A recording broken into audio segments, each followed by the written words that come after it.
PTSD base. Go ahead, rescue 2. I'm here with approximately 21-year-old male, found pulseless, apneic and unresponsive in the middle of the street. Patient sustained 2 gunshot wounds. What's your ETA to our facility? Actually, probably about 7 minutes. 7 minutes to our facility, 21-year-old male, multiple gunshot wounds to the left and right chest. Is that correct? Yes.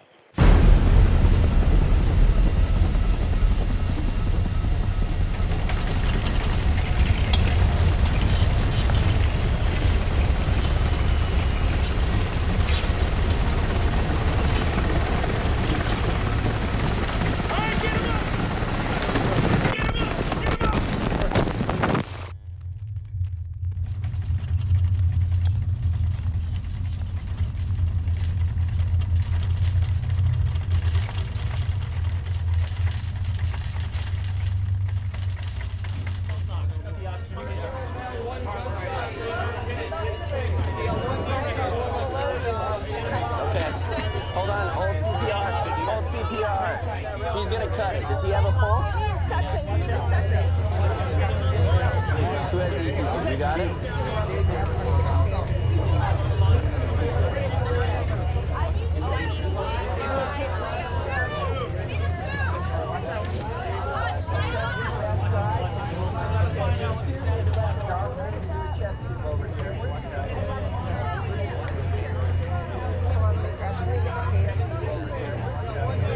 You know, if you're an outsider, this looks like total chaos.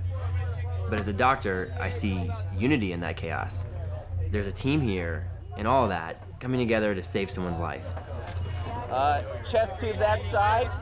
Okay, you two need to let the doctor in to do a chest tube over here. But I feel like that spirit is not at all involved in this debate. And I think that this healthcare crisis is all about teamwork. Someone is suffering, what are you gonna do? Being a doctor, I have the capability to relieve them of their suffering. So that's what I'm gonna do, regardless if they have money or no money. Hold still. And it doesn't get any more complicated than that. Other than like just boasting that you should have to When we started this, it seemed so simple. We were gonna be doctors. We were gonna help people. But what if those ideals can die? I mean, what if those hopes can fade into the failure of the system?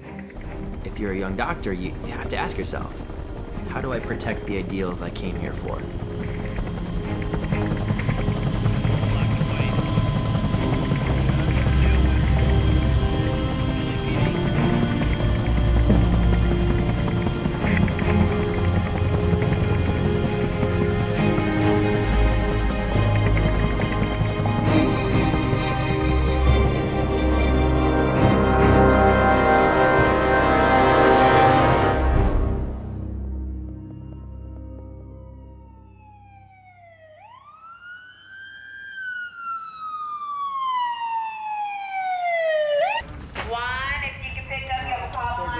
Skin falling off everywhere. We were unusual stuff on the tube.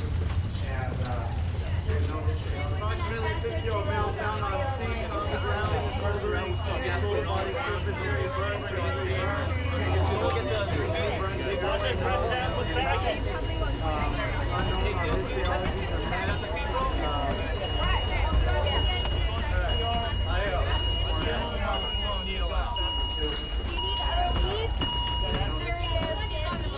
I mean, from day one, oh my God, it was just, initially I was like, man, this is like kind of crazy. I don't know if this is, like, is this real? Can this be true? Like, is this really for real?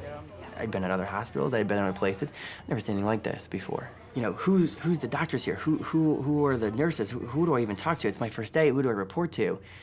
And I remember seeing this very calming man. Turns out it's the chairman. This is the chairman at the time, Dr. Ed Newton. But I don't know this. I just think it's a doctor. And I walk up to him and he says, "Oh, you know, you're the new med student." And I said, "Yeah, you know." And I'm like, "What is this?" And he said, "It's C booth. This is where our specialty was born. This is where everything happens. This is where you know, you're really gonna learn to be a doctor."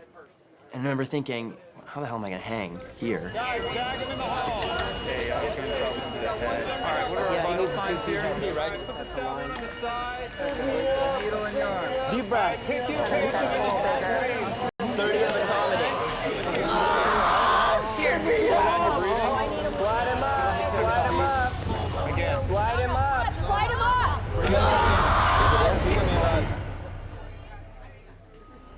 It's a place where physicians and nurses have come over the years and really learned how to deal with a large volume of really sick people and really develop their craft. An emergency physician at LA County Hospital, what you're saying is that you are part of this heritage that is basically the birthplace of emergency medicine, arguably in the world, definitely in the United States. The concept that one doctor, one emergency physician trained in resuscitation would really be the best person to resuscitate you is really part of the core idea of the specialty. And Seabooth is where that idea was born.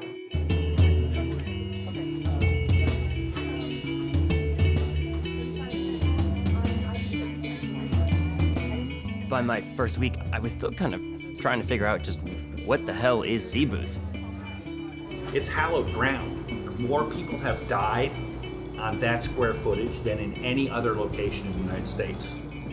And on a brighter note, more people have been saved in that square footage than in any other square footage in the United States.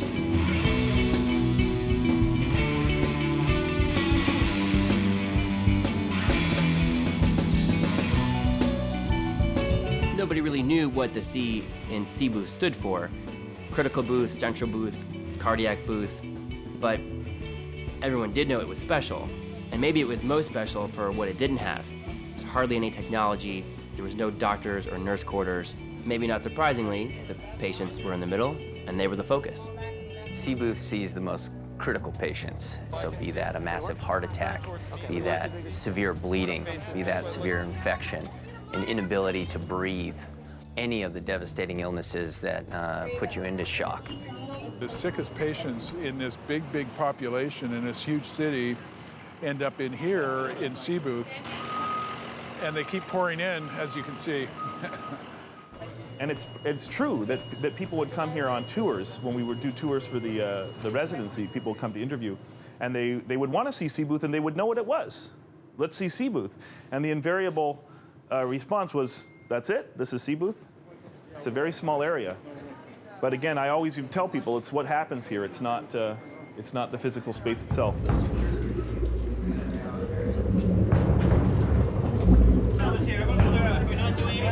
step out. You guys clear out. Thank you very much, gentlemen. All right. Here, Salim, I need some breathing. Okay, fine. All right, guys, I need a space. The stab one to the chest is here. Okay, no rectal tone. I need an abdominal pad. If you can give me an abdominal pad, please. Some more 4x4s. I'd heard this was a very difficult and rigorous place to train, and you're constantly deciding, is this me? Do I fit? Can I do this? What's the deal? Is it in? Is the tube? Yeah, it's in. Call our team. Okay, this isn't very good. What happened? What happened? Did he wake up? Going in. No, he didn't wake up. I think the balloon I think it backed out. How's the filming going? All right. Okay, can you take this out now? Take it out because he's gagging. Has he got that accommodate? Right where you know. You can't read about that stuff. You can't learn it in a medical school.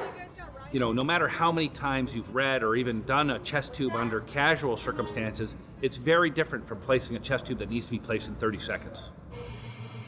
All the way in, all the way in, all the way in, all the way in, all the way in. Pull let it out, open. Good. Here, gush? Good. There you go. It scares the hell out of you, and it makes you have to work hard, and there's no excuse. Give me a good breath.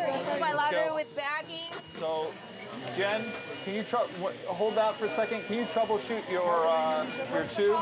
When I rotated here as a medical student, I saw how the seniors just commanded the place. Bag, I need a bag. Let's go, dude. Take that off, go. And I thought, I want to be that person. I want to be that calm and that cool, that collected, that knowledgeable, that confident. That's what I want. All right, what are our vital signs here? They're over here, actually. 135. Okay, switch her over to that one, please. Emergency medicine calls a certain type of person to work there.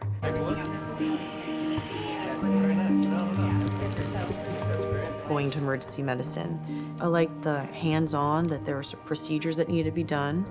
I enjoyed the patient interaction.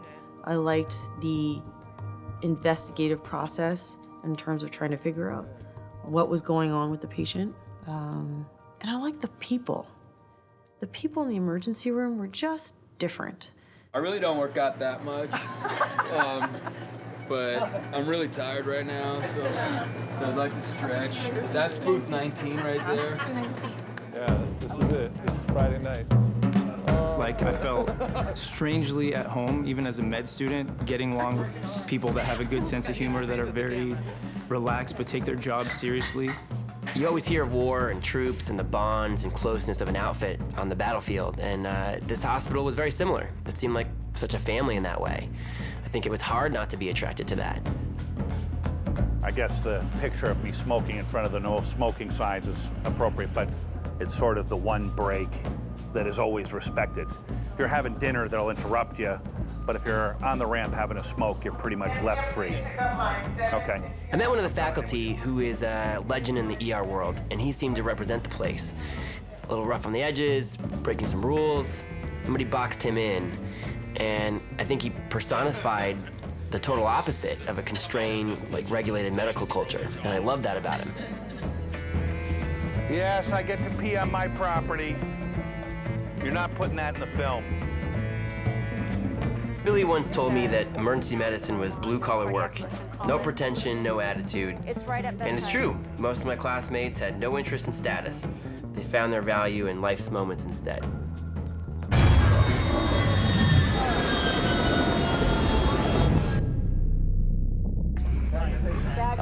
Chest tube that side. Correction. Go ahead and extend the thoracotomy over to the right side. Watch your knife. Watch your Here's a knife. All the way down. Yeah, so she'll work on the bottom, she'll work on the top. Being a new doctor, I think optimism overshadows realism, and it's easy to see why. You know, they fixed the wound. He had blood, but there was no life. It's this unfair exception to everything we're taught. That as a doctor, beyond your values, beyond your science, the system is sometimes bigger than you. I mean, 2.2 the last thing will open. Okay. Anything else to do, Pep? No. Case. I think we called it. Okay. We're calling it. Time of death, 11:46.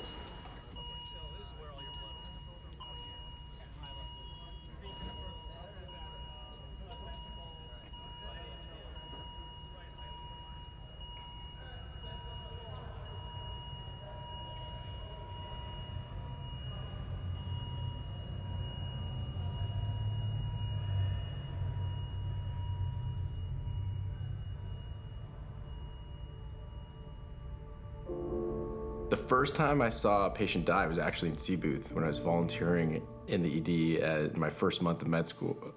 And I remember saying, this is gonna fuck me up. You know, a patient died. I was, touching a dead person for the first time that wasn't a cadaver.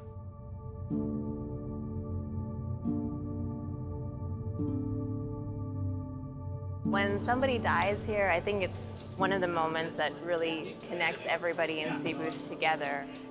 Everybody has that same sorrow and a feeling of that we tried to do everything we could, but then also everybody just, the team reinvigorating again and getting ready for the next patient or case to come through the door and trying to make a difference there.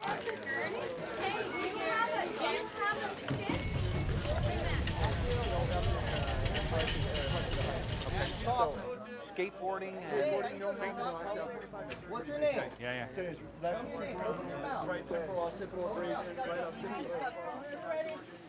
When I see my son, he was basically dying, and it was terrible. That was the worst day of my life.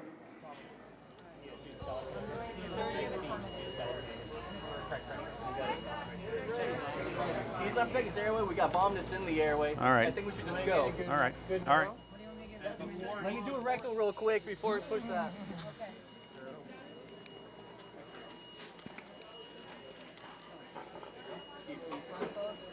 Back. So it's a 7.5, 23 inch teeth. Let's get a securing device. No active bleeding. Are you Mom? Hi, I'm Dr. Reverie. It's gonna be okay. All right. Thank God that everything went right and good for my son, and I don't know. I don't have words to tell and thank the doctors. It's unbelievable feeling now. Then I know. Then I have my kid back. All right. Well, you take care of yourself, and I'll see you back. Thank you. Yeah, pleasure meeting you. We are going to take care of you, okay? Just relax a little bit, okay? Does this hurt here on your leg? There's nothing that brings people together than struggling for something that's worthwhile. And what we had to struggle again was an onslaught of patients being brought into this place. If there was a hallway spot, there was a nurse and a doctor available, even if they weren't available, they would make the time to take care of someone who's out there sick. So it was a cohesive team. All right, 140 is up. 30 to accommodate. The magic of Sea Booth was that when you got up in the morning to go to work, you knew that that day you were going to get to be the best you could be in life. That Sea Booth was going to force you to rise up to the occasion and save that kid. Like there was no shirking from your responsibilities. You knew that at the end of the day you had done your best. How's your belly? Tummy all right? I knew at that point that being a doctor anywhere else but here, but this brand of being an ER doctor was not going to cut it. Are you doing the airway? I am. I'm running it. Jen, what are you doing? Yeah, York County Hospital. What happened? Do you remember what happened? Open your eyes. Pupils are 3 millimeters bilaterally symmetric and reactive.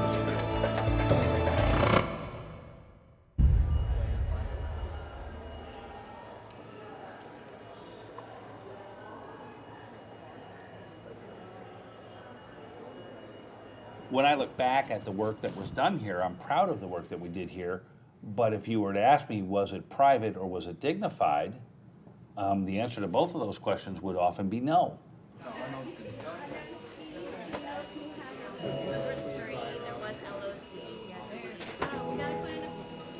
right, coming out, guys. With an ambulatory, obviously.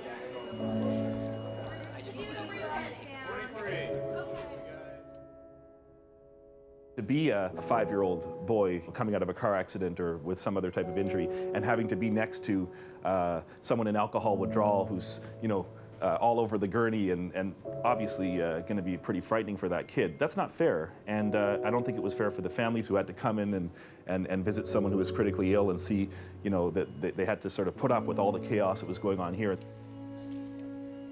I had someone whose mother had died, and I had to show the body to them to help them to the healing process. And I took that poor woman, I stuck her there in booth 17, where we kept the urinals and the bedpans, and there I showed her mother. And next door there was a man saying, shit, fuck, cunt, because he was psychotic. In the midst of that, I showed her her mother.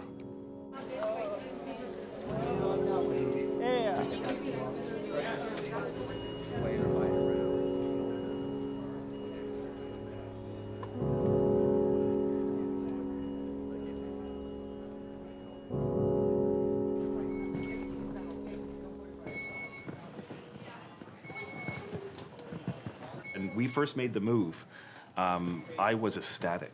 We have a much larger, more comfortable, private experience for our patients.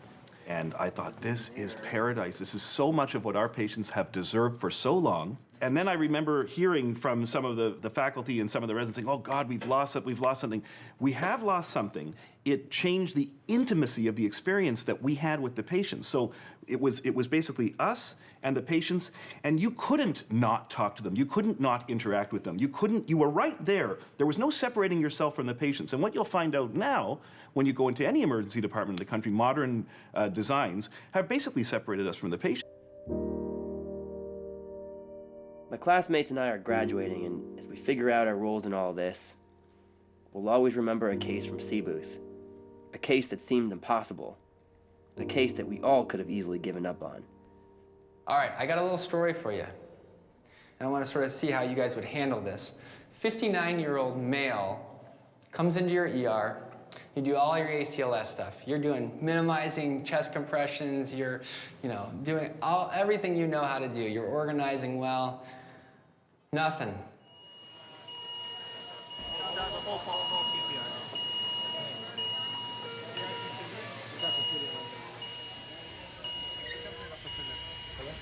Yeah, just spread it open. There's no mesh in there? No.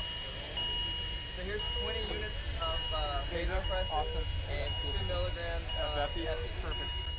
You're getting farther on. He comes back, gets a faint pulse initially, and then loses it real quickly. Continue doing your resuscitation. It's now 30 minutes in. Saying, man, this is not looking good. All right, we're charged with 50 joules. You got that? You got that heavy? Everybody clear? You're now at an hour into the code, and you say, listen, this is futile. So it turns out that sometimes crazy things happen, and some patients survive, and they actually become a big part of your life. And so I'd actually like you to meet Ralph, who is this patient. Ralph, can you come on down?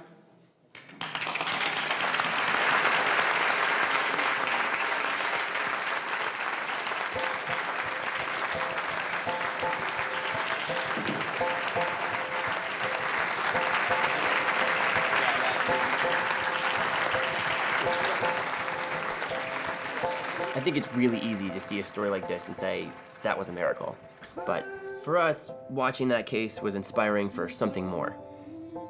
At one time, a massive community came together despite barriers, despite complications, and simply did what was right. Now, we're facing those same challenges, and 80 years from now, I really hope people look back at this place and say, the best healthcare ideals blossomed here, this is where we care for each other, and that's more important than anything. I'm constantly amazed by my colleagues here at LA County. They're willing to change things about their institution in the name of taking care of patients and doing a better job for the people that need them. The doctors of this hospital believe we can do better, that it's not a failed system, that it can be fixed. And you gotta have people who believe first before you can actually make it happen.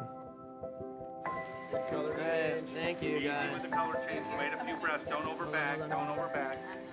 Yes, we're gonna get you something else for the pain, okay?